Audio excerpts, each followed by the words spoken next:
네, 반갑습니다. 아, 우리 또 온라인으로 함께 하시는 여러분, 또 일부 예배 때 같이 함께 예배하셨던 분들과 우리가 마음이 묶여 하나의 공동체로 하나임을 믿습니다. 우리 또 여기에 예배에 함께 진행 위해서 함께 하시는 분들 또 함께 서로 축복하고 인사하겠습니다. 화면 보고 인사하시고 또 우리 서로 인사하겠습니다. 반갑습니다.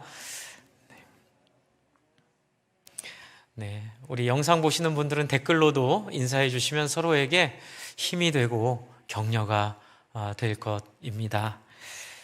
네, 저희는 지금 어제 정부와 방역 하시는 분들이랑 계속 회의를 하고 있는데 그 한교총이라는 한 기총과는 엄청 다른 단체입니다. 한교총은 이제 새롭게 구성된 건전한 교회들의 연합체인데요. 같이 대화하는데 이번 주는 50명까지 온라인을 기준으로 하되 혹시 온라인 예배 드릴 수 없는 분들 또 불가피하게 예배에 함께 하셔야 될 분들 중심으로 50명까지 예배를 하도록 또 그렇게 허용을 하고 또 같이 그렇게 소통을 해서 오늘 또 함께 예배하게 되었습니다. 속히 이 상황이 빨리 극복되어서 모일 수 있도록 우리 간절한 마음으로 함께 기도하고 계시죠? 네, 그런 날이 빨리 오기를 바랍니다. 여러분 그렇습니다. 지금 코로나 때문에 전무, 네, 저희 인생에선 그렇죠? 전무하고 또 앞으로도 이런 일이 있을까? 한 생각이 들 정도로 참 혹독한 시간을 보내고 있습니다. 생계 위협을 당하고 또 공부를 못하고 그렇죠?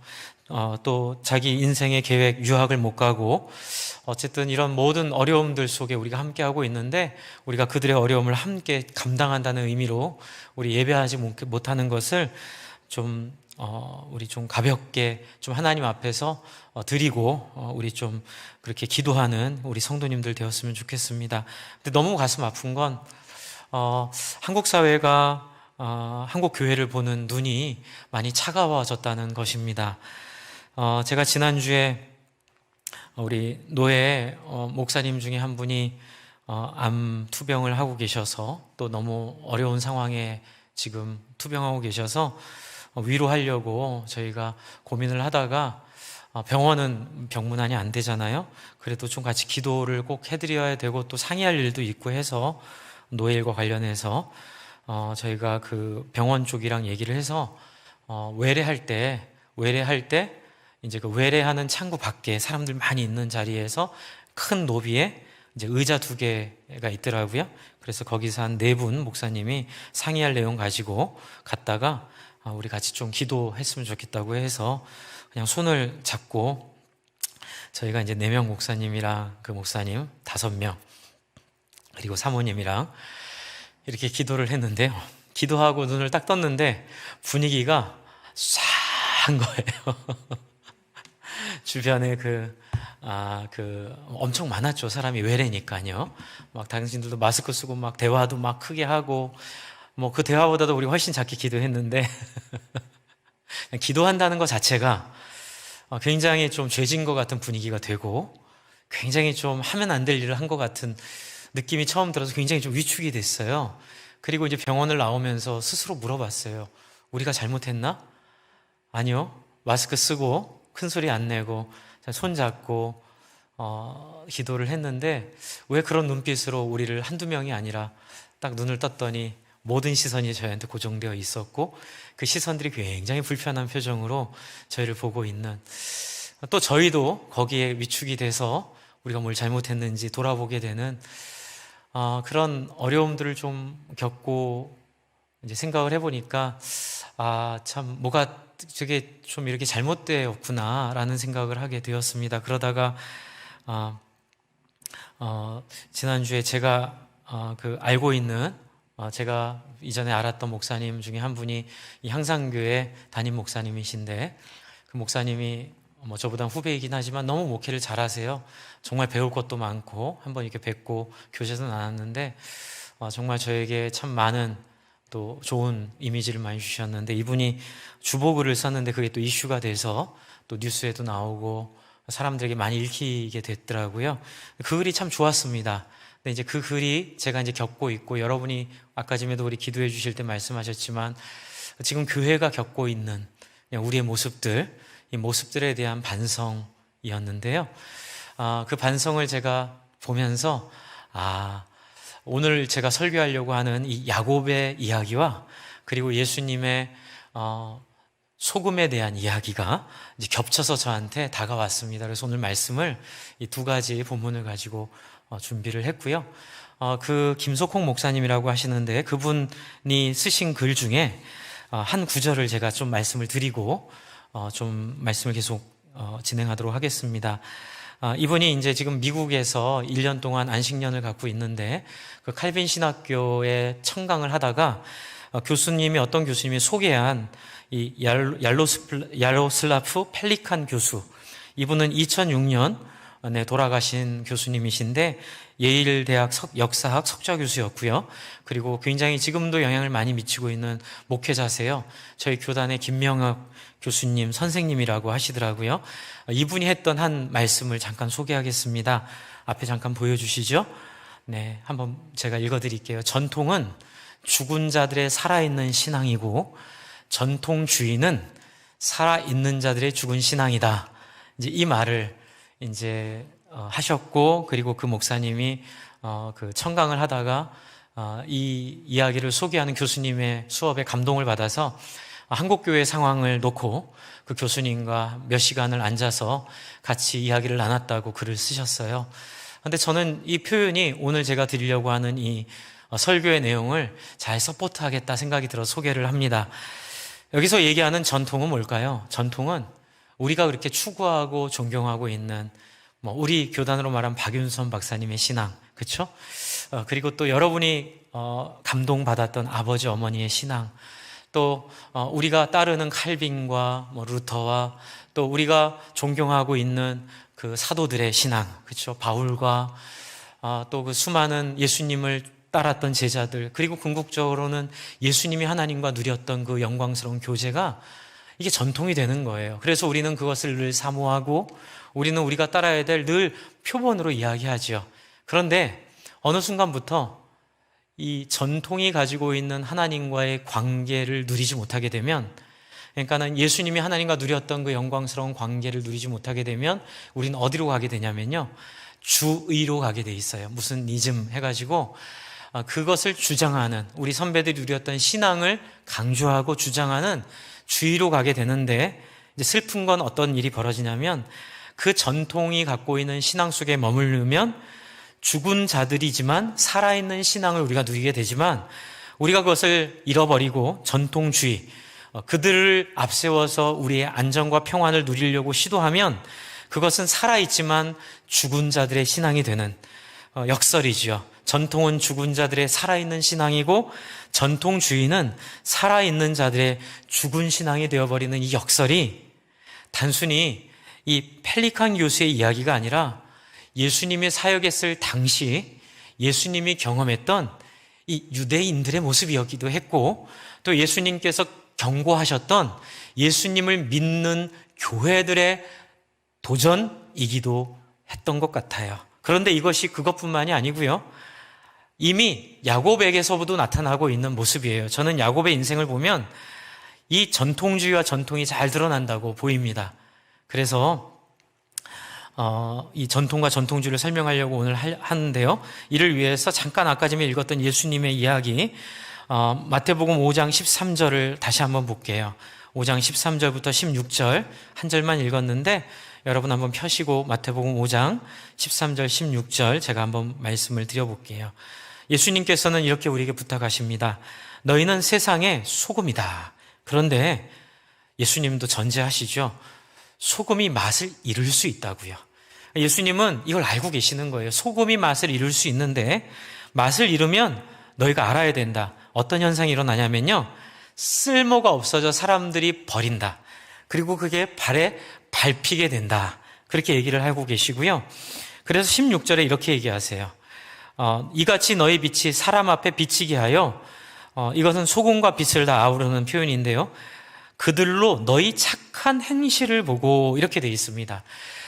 하늘에 계신 너희 아버지께 영광을 돌리게 하라. 예수님께서 지금 우리를 염려하시고 우리를 권하시는 신앙에 있어 가장 중요한 숙제 하나가 단순히 소금이 되는 게 중요한 게 아니라 소금으로서의 역할을, 그 본질을 누리지 않으면 소금이 되는 것 자체가 의미가 없으니 어떻게 하라고 하냐면 너희의 착한 행실이 중요하다고 얘기를 하세요. 예수님께서 하신 얘기입니다. 지금 아까 전에 말씀드렸던 그 김석홍 목사님이 이 전통은 죽은 자들의 살아있는 신앙을 소개했던 그 글에서 한 얘기도 마찬가지예요. 칼빈주의를 막 강조하다 보면 하나님 말씀을 잊어버릴 때가 있다는 거예요. 그렇게 하면 안 되는데 어떤 주의를 강조하다 보니까 말씀이 말씀으로 하는 것을 받아들이지 못한다는 거죠. 그래서 이런 말씀도 16절에 있는 말씀, 너희의 착한 행실을 보고 이러면 우리는 배운 게 있잖아요. 행위는 안 돼, 행위는 안 돼. 그래가지고 이런 말씀을 그냥 덮고 가버린다는 거예요. 그래서 성경에서 이렇게 우리의 어떤 실천과 우리의 열매를 말하는 것들을 의례 짐작해서 그냥 주의에 빠져가지고 다 우리가 생각하고 있는 어떤 틀에 맞춰서 성경도 그렇게 해석을 하다 보니까 어떤 일이 벌어지냐면요. 열매 없는 신앙, 실천 없는 신앙. 그런데 그게 주의가 돼버리고 예수님 살아계실 때 예수님을 죽이려고 했던 유대인들이 똑같은 모습을 보여주고 있는 거예요. 겉으로는 야곱의 하나님, 이삭의 하나님, 아브라함의 하나님을 믿고 있다고는 하나 야곱이 만난 하나님이 아니라 야곱의 하나님 덕분에 내가 누릴 기득권들, 야곱의 하나님 덕분에 내가 누릴 어떤 내 영적인 실력과 영적인 상태와 상관없이 단순히 유대인이란 이름 속에 뒤에 숨어서 그 가문 뒤에 숨어서 단순히 율법을 얘기하고 안식일을 얘기했을 때 어떤 일이 벌어지나요? 아무짝에도 쓸모없는 사람이 돼요. 어떻게 되죠? 예수님을 죽이는 거예요. 예수님도 이걸 경험하신 거예요. 그래서 예수님이 부탁하시기는 너희의 핵심은 소금이냐에 다 거기에 있지 않다. 소금도 중요하지만 신앙인도 중요하지만 신앙인으로서 합당한 착한 행실이 나타나야 된다 이렇게 얘기하고 계세요. 제가 지난 금요일 날 야고보서를 시작했는데 야고보서에서 계속하는 얘기가 이거예요. 신앙은 믿음으로 의롭게 된다는 건 뭐가 나와야 되는 거예요? 착한 행실이 따라오게 돼 있습니다. 믿으십니까? 굉장히 중요한 포인트예요. 왜냐하면 한국교회가 이 부분에 소홀히 했기 때문에 지금 이 상황을 맞고 있다고 저도 생각할 뿐만이 아니라 그 김석홍 목사님도 그래서 그걸 강하게 얘기하고 계세요. 우리가 그들과 다르다. 우리가 이렇게 지금 펼쳐지고 있는, 지금 교회가 비난당하고 있는 가장 중요한 포인트는 하나입니다. 이웃이 코로나에 걸리던 안 걸리던 그거 안 걸려야겠지만 그것보다 더 중요한 건 우리가 하나님 앞에 예배 드리는 거다. 그렇기 때문에 우리는 예배가 더 중요하다라는 이상한 전통주의에 빠져버린 거예요.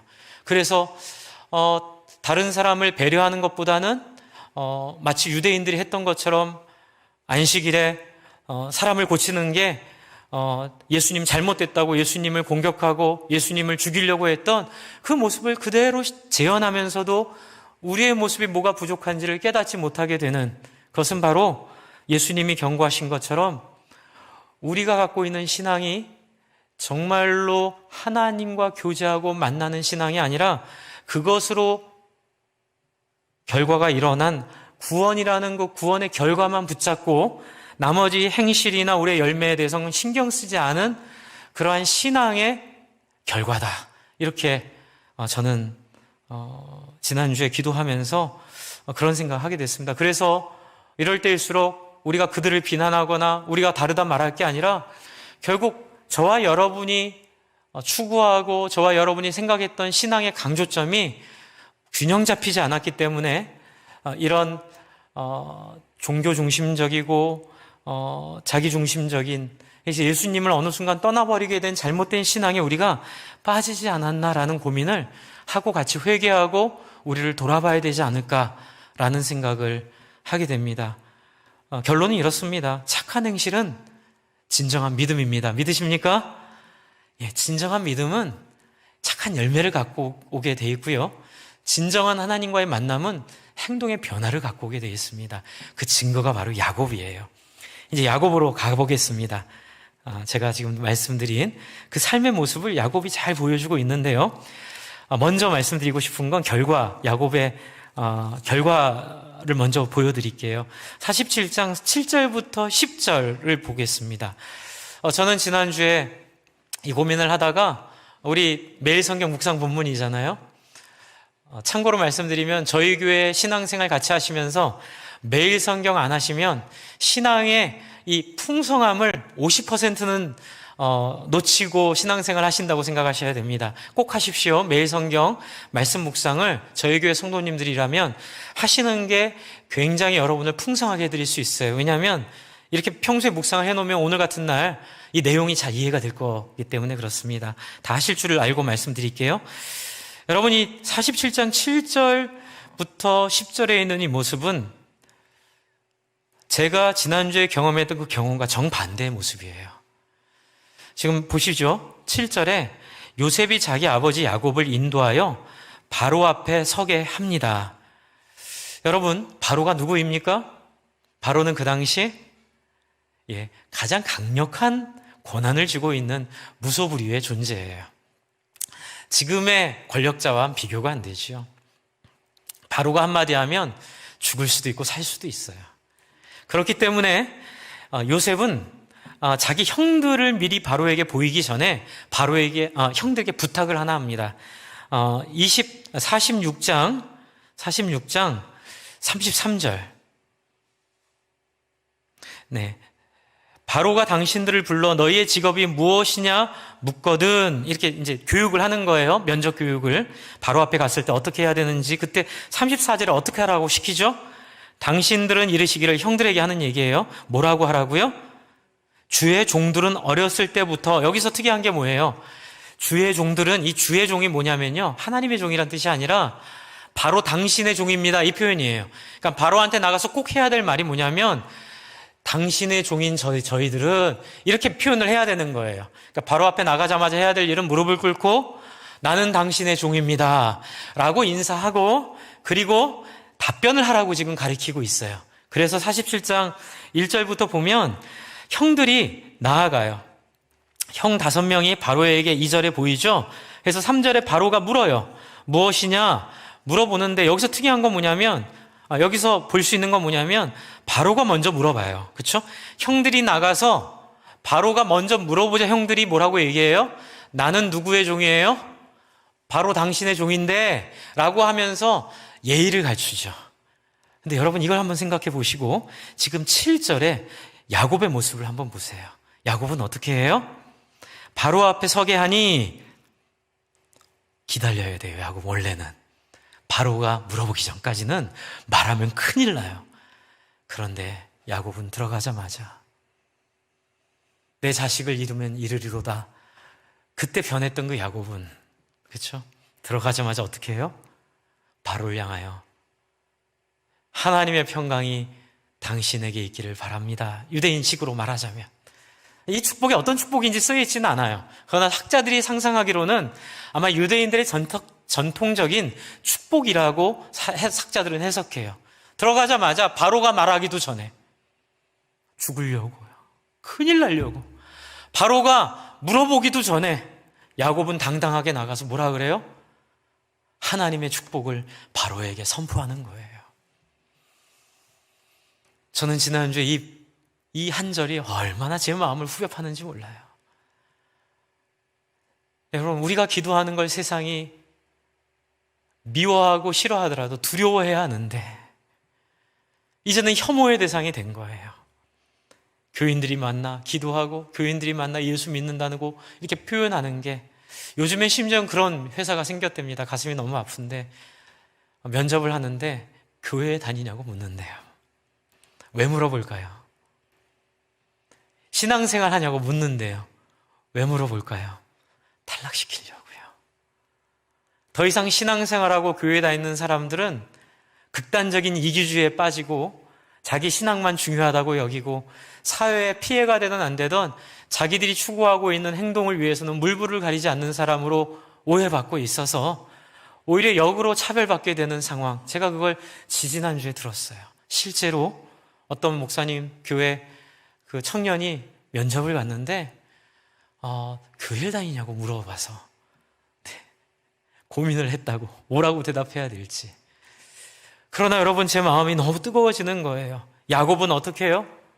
바로 앞에 나가서 나의 하나님, 나의 아버지 하나님, 할아버지 하나님이 뭐라고 약속하셨어요? 할아버지한테 복의 근원이 되게 하겠다 약속하셨잖아요. 마음 백성이 너로 말미암아 복을 받게 하겠다고 약속하셨잖아요. 그걸 믿은 거예요. 그래서 지금 바로에게 그 하나님의 복을 주는 거예요. 축복하는 거예요. 7절에 바로에게 축복하매, 여러분 8절에 바로가 야곱에게 묻되 아슬아슬하지요. 뭐라고 할까 바로가? 물론 우리는 써 있어서 알고 있지만 이제 우리의 상식대로라면 이렇게 나와야 돼요. 감히 이자가 아들이 총리라고 뭐 겁이 없이 이렇게 나한테 이자를 당장 가둬, 그렇죠? 만 백성의 본보기로 삼아라, 이렇게 말을 해도 할 말이 없는 상황인데, 여러분 여기 바로가 뭐라 그래요? 내 나이가 얼마냐 받아들인 거예요. 이 내 나이가 얼마냐를 해석할 수 있는 근거는 많지 않아요. 학자들도 뭐 이 부분에 대해서는 충분히 뭐 이렇게 얘기하기가 어려워요. 그러나 상상은 할 수 있지요. 저와 여러분이 한번 상상을 해보시죠. 어떻게 상상을 할 수 있을까요? 어떠세요? 한번 상상을 해보세요. 왜 바로가 네 나이가 얼마냐 물어봤을까요? 이건 바로가 그 당시 강력한 왕이라는 생각을 하면 쉽지 않은 물음이에요. 뭐예요? 저는 그렇게 생각이 들어요. 야곱의 축복에 마음이 열렸다, 저는 생각이 들어요. 예, 이거는 교제하자고 하는 얘기거든요. 네 나이가 얼마냐, 여기까지 어떻게 살아왔느냐, 이런 의미예요. 여기까지 살아온 네 인생이 어떠냐. 그건 뭐냐면 야곱이 축복했을 때 세상적으로는 설명할 수 없고 어떻게 보면 세상적으로는 이렇게 받아들여질 수 없는데 그런 거 있죠. 포스, 그렇죠? 그가 하는 축복의 능력, 기운, 있죠. 영적인 영권, 뭐 이런 거 있잖아요. 소위 말하는 우리가 그렇게 좋아하는 영적인 능력. 근데 이 영적인 능력이 이 바로의 마음을 녹였다는 생각이 좀 들어요. 그 근거가 뭐냐면 10절에 야곱이 나올 때 또 뭐예요? 야곱이 나올 때 또 바로한테 또 축복하고 나와요. 여러분, 바보가 아닌 이상 반응이 안 좋으면 이렇게 할 리가 없어요. 아마 반응이 좋았던 것 같아요.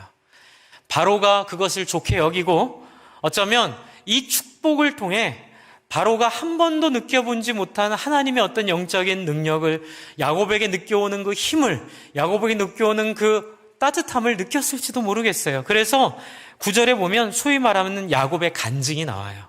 그렇죠? 8절에 네 나이가 얼마냐 이렇게 물어봤더니 야곱이 바로에게 말하죠. 내 나그네 길의 세월이 130년입니다 라고 말하고 있어요. 근데 여기서는 130년이 많이 살았다고 얘기하는 게 아니라 아브라함과 이삭의 나이보다 어려요. 130년이면요. 그렇기 때문에 이 이야기는 자기를 자랑하려고 한 일이 아니라 130년 동안 얼마나 고생했는지를 얘기하고 있는 거예요. 여러분, 우리가 이렇게 뭐 새롭게 하소서 뭐 이런 간증하는 데 나가면 이렇게 우리가 그렇게 얘기하잖아요. 얼마나 내가 하나님 앞에 이렇게 어려운 삶을 살았고 그래서 내가 오늘의 내가 있는지를 간증하듯이 이 짧은 구절 안에 그 내용이 담겨 있어요. 내 나이가 얼마 못 되니 8절 9절 중반에 보면 우리 조상의 나그네 길의 연조에 미치지 못하나 뭐라고 표현하죠? 험악한 세월을 보냈나이다. 험악한 세월이란 표현이 아주 함축적인 의미를 갖고 있죠. 험악한 세월은 뭐예요? 하나님이 궁지에 몰면서까지 야곱을 깨트린 경험들, 이거예요. 이렇게 제가 부연을 하면 바로시여 저에게 느껴지는 포스가 궁금하신가요? 우리 아들 요셉에게 느꼈던 그 놀라운 그 요셉의 하나님의 섭리가 궁금하신가요? 제 인생을 통해 말씀을 드리자면 우리의 하나님, 나의 하나님은 나를 하나님의 사람 만들기 위해 험악한 세월을 허용하신 분이십니다. 여러분, 이 당시 종교관에서는 이 샤머니즘, 그렇죠, 선앙당 신앙에서는 험악한 세월을 보냈다고 말하는 건 자기가 섬기는 신에 대한 모욕이에요. 그러나 하나님의 나라는 그렇지 않아요. 하나님의 나라, 하나님을 경험한 사람에게 있어서는 이 험악한 세월이 바로마저도 뭐 이렇게 표현할까요? 왠지 모르게 그냥 받아들여지게 만드는, 그렇죠?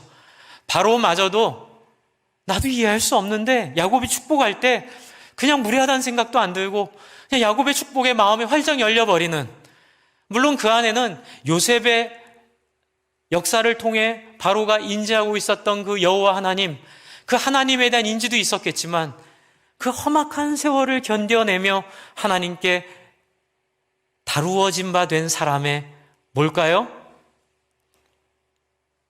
포스? 영향력? 그냥 쉽게 말씀드릴게요. 착한 행실이에요. 사람을 바꾸어내는 건 내가 얼마나 거룩한지를 말하는 게 아니에요. 사람을 바꾸어내는 건 내가 얼마나 능력 있는지 말하는 게 아니에요.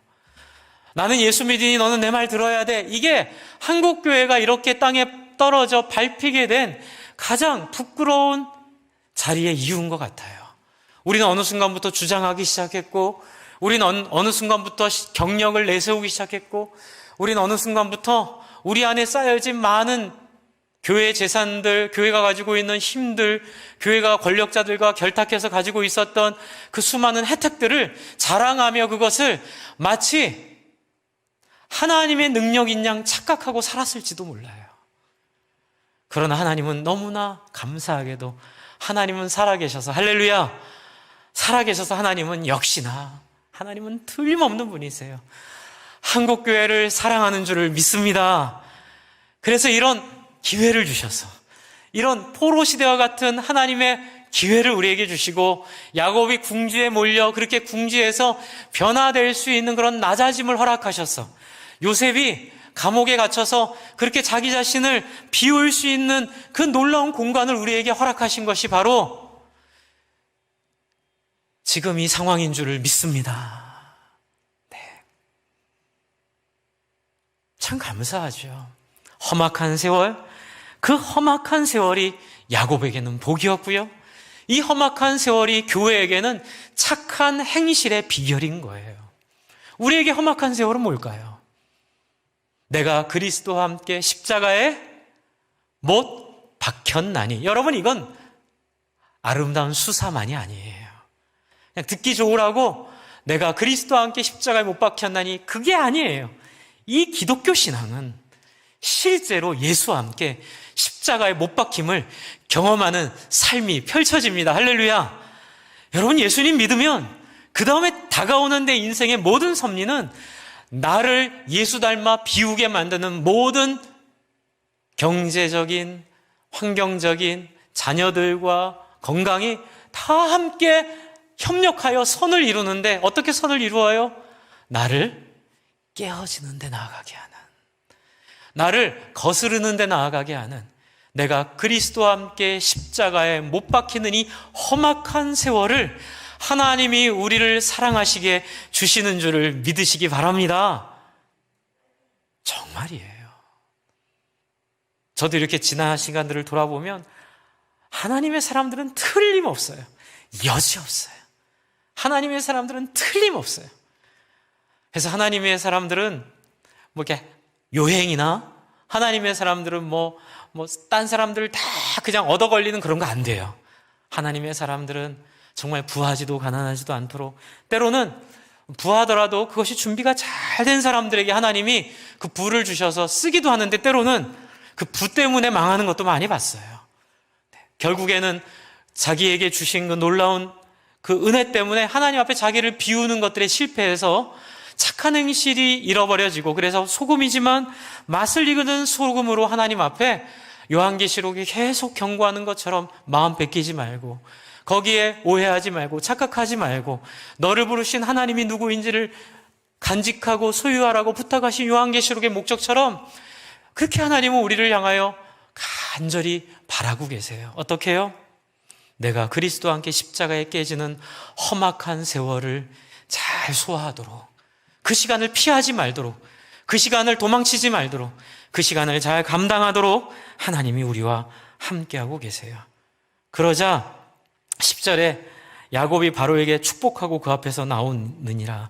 여기에 어떻게 간략하게 됐는지 모르겠지만 그냥 문장만 놓고 보면 나가라고도 안 했는데 나가고, 그쵸?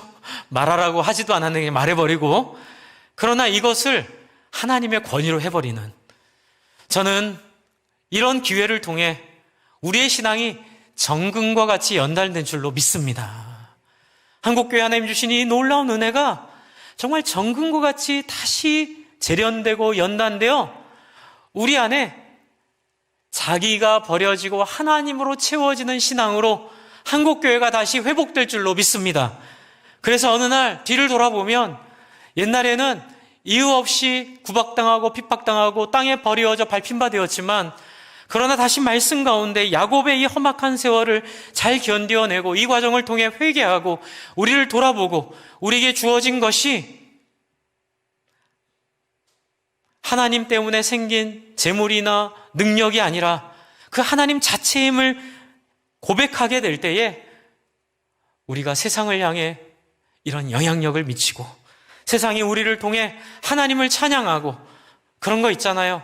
우리를 미워하더라도 두려워하며 미워하고, 저들은 거룩한 자들이야, 저들은 자기 욕망을 따라 살지 않는 자들이야, 저들과 우리의 삶을 비교할 수가 없어, 근데 그냥 미워, 차라리 그렇게라도 미움을 받는 그런 놀라운 변화가 기어코 하나님이 야곱을 만드신 것처럼 이루어질 줄로 믿습니다. 여러분, 지금 이 야곱의 모습을 통해서 이제 우리가 이 야곱의 변화된 모습을 보고 있는데, 우리가 갈 길, 그렇죠? 맛을 잃지 않은 소금의 모습을 보고 있는데요. 야곱도 옛날에는 안 그랬잖아요. 그렇죠? 그래서 지난주에도 충분히 말씀드렸지만 오늘 또 이 본문을 통해서 야곱이 지금은 전통으로 돌아왔어요. 신앙의 전통으로. 근데 전통주의에 머물러 있을 때가 있어요. 전통주의는 야곱이 보여줬던 전의 모습인데요. 34장, 창세기 34장 30절을 잠깐 볼게요. 비교를 잠깐 해볼게요. 지난주에 같이 봤던 본문이긴 한데 창세기 34장 30절 새삼스럽게 한 번 더 기억해 볼게요. 야곱이 되게 하늘나라에서 싫어할 것 같아요. 자꾸 이런 얘기하면 좀 잊어버려라, 옛날 얘기. 그런데 우리에게 도움이 되기 때문에 감사히 여기고 야곱의 전통주의에 빠졌던 모습을 한번 확인해 볼게요. 제가 읽을게요. 야곱이 시므온과 레위에게 이르되 너희가 내게 화를 끼쳐 나로 하여금 이 땅의 주민 곧 가나안 족속과 브리스 족속에게 악취를 내게 하였도다. 뭐라 그러죠? 나는 수가 적은즉 그들이 모여 나를 치고 나를 죽이리니 그러면 나와 내 집이 멸망하리라. 여러분, 불과 얼마 전에 34장에 야곱이 스스로를 뭐라 그러죠? 수가 적은즉 세겜 추장에게도 이렇게 벌벌 떨었다 그러고요. 야곱이 세겜 추장인데도 이렇게 벌벌 떨면서 오히려 자기 동생을 누이를 이렇게 겁탈한 그 세겜을 이렇게 심판한 시므온과 레위에게 이렇게 책망하고 있는 이 모습이 얼마 전이었어요. 저는 이게 전통주의의 모습이라고 봅니다. 여러분, 이 모습 속에 그는 아브라함의 하나님, 야곱, 이삭의 하나님을 계속 이야기하고 그 아브라함의 하나님, 이삭의 하나님을 계속 따르고 그 안에서 은혜를 받지만 결국 그 안에는 능력이 없어요. 나의 하나님이 아닌 거예요. 그랬던 그가 어떻게 되죠? 다시 47장 아까 지금 우리 읽었던 7절, 10절을 보면 얼마나 당당해요. 여러분이 세겜과 비교할 수 없는 파워를 갖고 있는 바로 앞에서 이렇게 당당하게 변화된 거예요. 그게 어디라고 말씀드렸죠? 지난주에 바로 내가 내 자식을 잃으면 잃으리라 라고 고백했던 그 본문 안에 있다고 말씀드려요. 43장 14절 전능하신 하나님께서 그 사람 앞에서 너희에게 은혜를 베푸사 그 사람으로 너희 다른 형제와 베냐민을 돌려보내게 하시기를 원하노라. 그리고 뭐라 그러죠? 내가 죽으면 죽으리이다. 여러분, 이 포인트가 전통주의와 전통을 가르고, 그렇죠? 맛을 잃은 소금과 맛을 가진 소금을 가르는 굉장히 중요하고 결정적인 자리라는 거예요. 주 안에 사랑하는 성도 여러분, 저와 여러분이 우리 안에 이 고백들 다 하기를 바랍니다. 그리고 이 내용을 또 더 잘 이해하기 위해서 하나만 더 좀 비교를 했으면 좋겠는데요.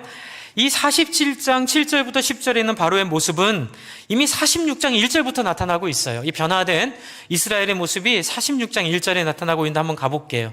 46장 1절에 이제 그 요셉이 살아있음을 듣고 이제 요셉이 아버지를 모시러 수레를 보내서 이제 70명을 다 데리고 지금 이스라엘이 그 땅을 떠나는 거예요.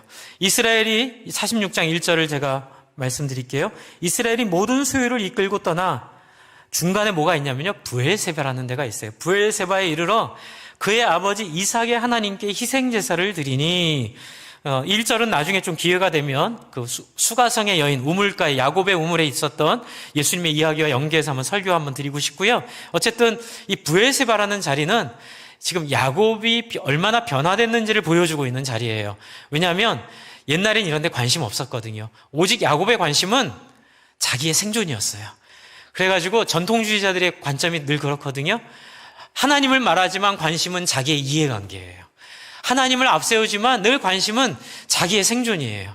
하나님을 이해하지만 늘 관심은 내가 어떻게 누릴 것인가에 대한 관심뿐이에요. 그런데 오늘 변화된 야곱은 46장 1절에 브엘세바에 이르러 자원하여 아버지 이삭의 하나님께 희생제사를 드리는데 2절을 보세요.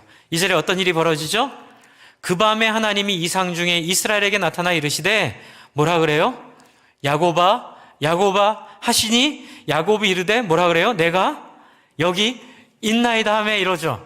그럼 이거를 뭐랑 비교했으면 좋겠냐면요, 앞에 있었던 하나님이 야곱에게 두 번째 나타났을 때를 한번 비교했으면 좋겠어요. 32장 24절 26절을 보시면 비교하려고 하는 거예요. 앞에 한번 보세요. 앞에 준비했어요. 23절에 하나님 이제 자녀들을 다 떠나보내고 홀로 남았어요. 24절에. 그런데 여기는 뭐라고 표현돼요? 어떤 사람이 날이 새도록 야곱과 씨름하다가, 여러분 24절 한 절에 엄청나게 많은 내용이 있는 것 같아요. 여러분 지금 야곱이 변화되기 전의 모습은 뭐냐면요, 어떤 사람이 야곱과 씨름하는 모습으로 시작돼요. 그런데 그 안에 뭐가 있었는지 상상이 되냐면, 하나님 항상 어떻게 찾아오세요?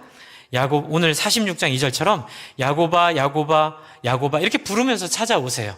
그런데 이 32장 24절에 있는 이 모습은 뭘 우리에게 보여주고 있냐면, 하나님과 대화할 줄 모르는 전통주의자들의 모습을 보여줘요.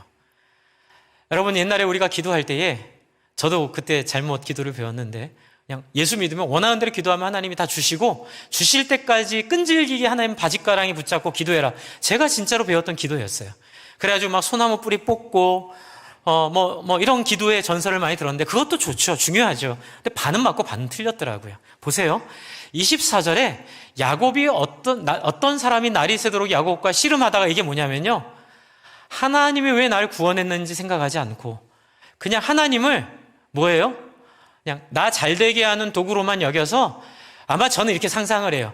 아마 24절에도 하나님이 야곱아 야곱아 이렇게 오셨을 것 같아요. 그런데 야곱이 냅다 그 오신 분을 대답도 안 하고 나 이거 주세요라고 삿바 붙잡고 덤볐던 것 같아요. 저는 어떻게 그렇게 생각이 들어요. 왜냐하면 하나님은 당신의 언약이 있기 때문에 야곱을 떠날 수 없지요. 그 야곱을 떠나지 못하는 모습을, 마치 야곱은 하나님 뭐가 아쉬워서 나한테 붙어 있는 것처럼, 하나님 뭐가 아쉬워서 내 기도를 들어주는 것처럼, 그래서 내가 막 무례하게 하나님한테 요구하면 하나님 내 기도 다 들어주시고, 그러니까 신앙생활도 막 무례하게 하는 거예요. 막 지금 그 교회가 막 지금 막 하기도 하고, 오늘은 어떤 또 감리교회 목사님들이 오늘 이렇게 대면 예배를 시작해야 된다고 또 자기들끼리 이렇게 문자 보낸 게 또 이게 언론에 드러나가지고, 또 우리한테 또 얼마나 본인들만 생각하는 조직인가를 또 새삼 생각하게 하는 그런 일이 막 벌어지더라고요.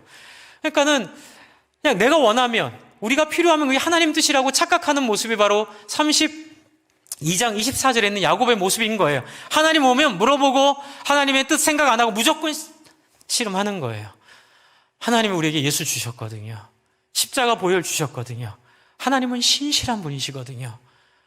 그것만 없으면 여기서 그냥 끝났죠. 하나님의 언약만 없으면 어디 감히 하나님 앞에 씨름질을 해요.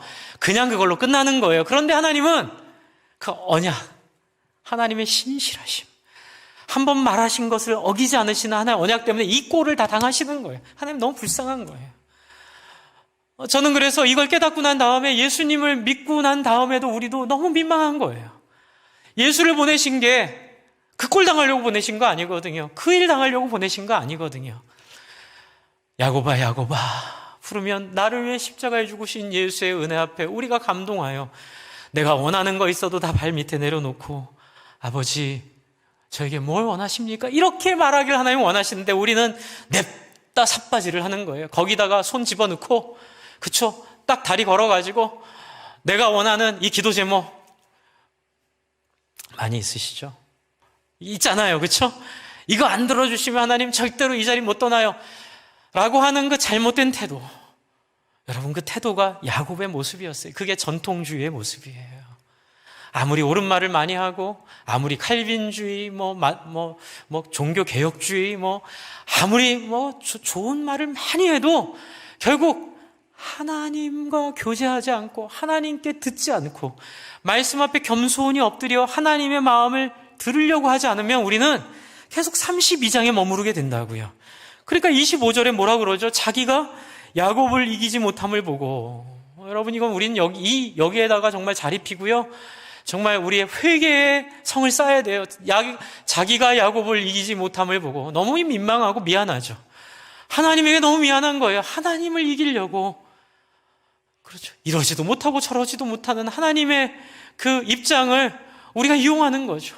자기가 야곱을 이기지를 못하고 그냥 허벅지 광절 하나 치고, 그렇죠, 26절 당신이 내게 축복하지 아니하면 가게 하지 않겠다라고 한술 더 떠서 하나님을 괴롭히는 그 전통주의의 잘못된 신앙의 모습. 저는 지금 한국교회가 저의 모습이에요.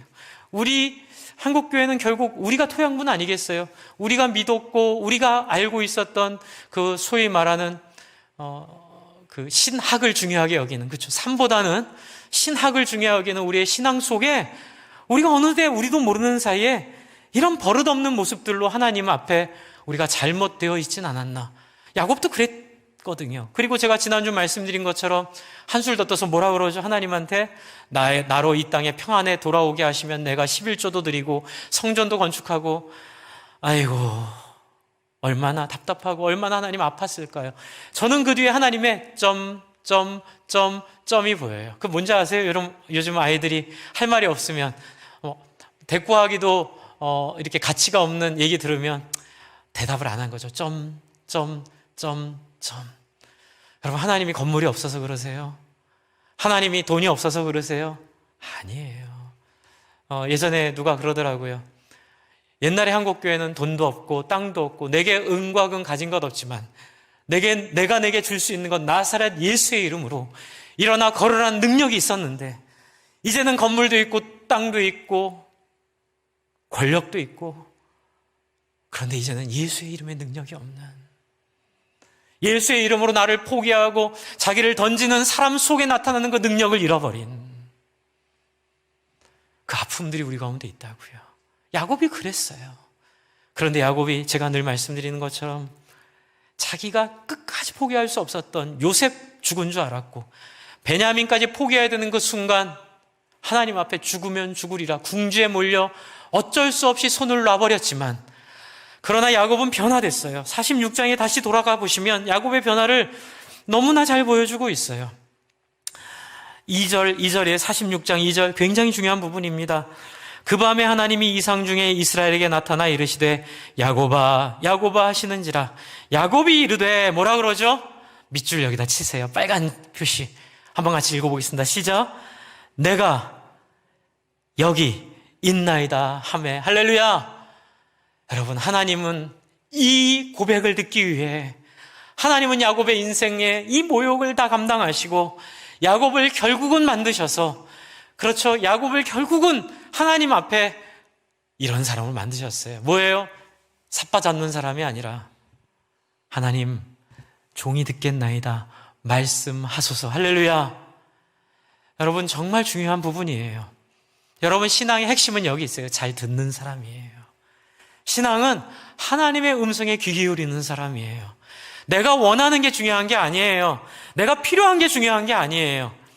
이제 이렇게 기도 제목 이렇게 물어보면 기도 제목이 없다는 분들도 간혹 계시는데, 저도 그럴 때가 있어요. 그런데 이제 물론 부끄러워서 이렇게 얘기 안 하시는 줄 알지만, 근데 이제 혹시라도 만에 하나 혹시 이런 거라면 좀 고치셔야 돼요. 하나님이 무엇을 원하는지에 대한 간절함이 없기 때문에 나의 간절한 기도 제목이 없다면, 여러분 매일마다 매일 성경 하시고 말씀 묵상하실 일이 필요해요. 제가 1989년에 윤종환 총무님 만났거든요.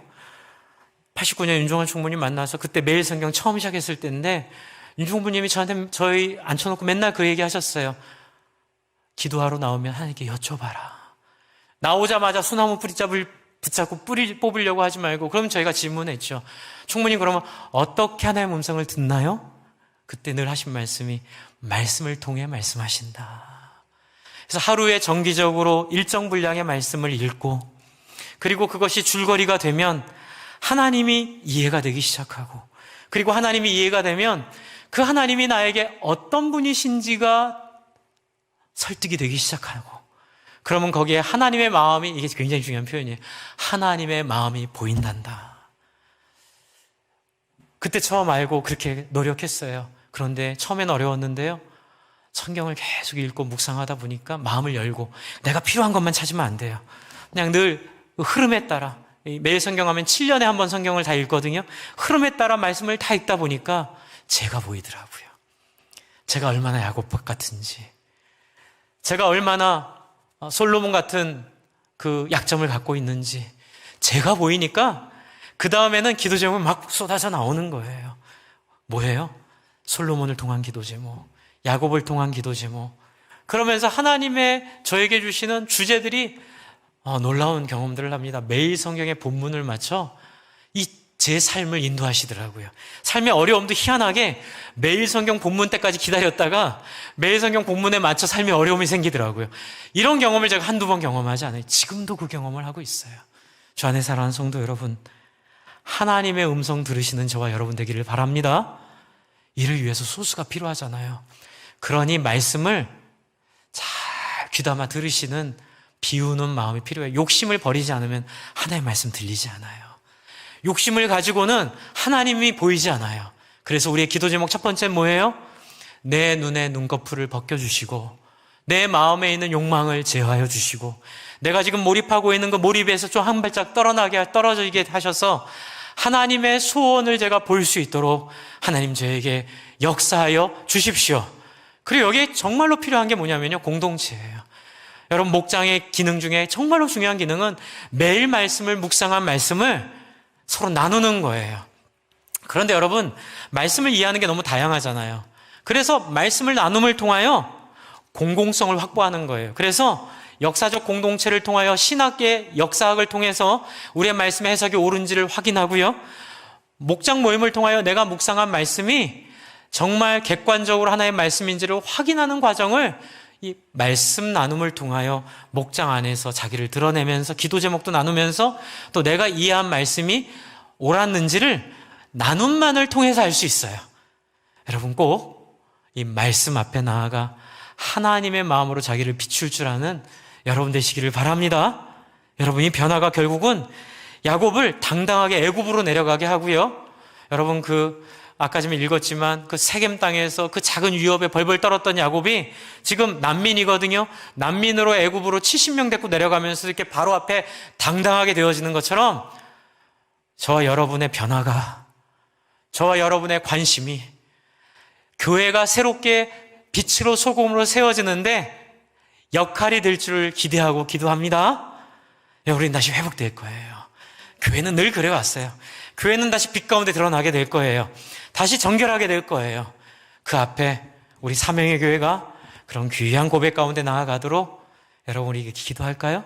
하나님, 말씀하세요. 제가 들을게요. 하나님, 저를 비춰주세요. 제가 저를 바꿀게요. 하나님, 제 안에 있는 모습 알게 해주세요. 제가 진로를 바꿀게요. 우리 같이 기도할 때에 하나님 때문에 하고 싶지만 하지 않고, 하기 싫지만 하는, 하고 싶은 말이지만 하나님 때문에 멈추고, 하기 싫은 말이지만 하나님 때문에 하는 그런 놀라운 변화가 우리 가운데 있도록 여러분, 우리를 주장해 달라고 자기를 돌아보며 회개도 하고 하나님 앞에 야곱과 같은 그런 자리로 함께 나아가겠습니다. 같이 기도할까요? 같이